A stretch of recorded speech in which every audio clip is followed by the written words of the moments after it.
Оңалтуу жумушу деген негизинде өтө ауыр процесс қой енді.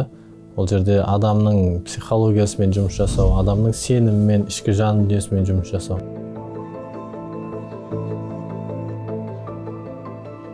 Бізде осы жылы карантин режиміне қарамастан Қазақстан қоғам құндылықтарына бейімделу критериясы бар, дәстүрлі ислам нормаларына бейімделу критериясы бар.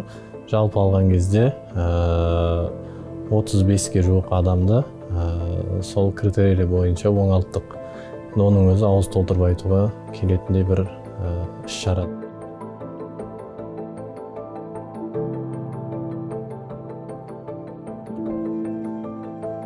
Әрбір адам индивид, жеке тұлға ретінде әр адамның өзінің жеке мінезі бар, қалыптасқан, өзінің тәрбиесі бар.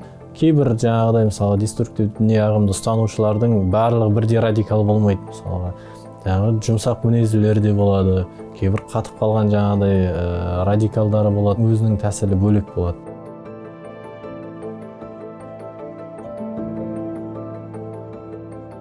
Қаншама дәлел көрсетсе де қабылдамайтындар болады. Ізденсе табады, ізденбесе қалады негізінде. Сол деген сөз бар арабтарда да. Айтады, фундаменті нашар болған болса, оның үсті де нашар. Бір күн құлап қалады дейді.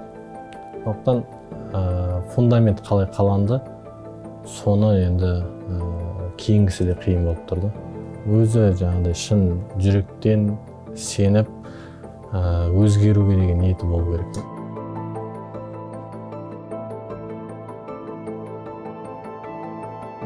Біздің көбінесе жасайтын жұмысымыз осы, олардың сеніп жүрген нәрсесіне күмәндандыру. Бұл жаңағы айтып жатқан сөзім Құранға да, хадиске де тура келмейді.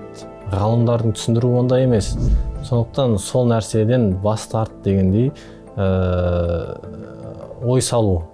Ол сол нәрсені ізденген адамдар негіз қайтып отыр да.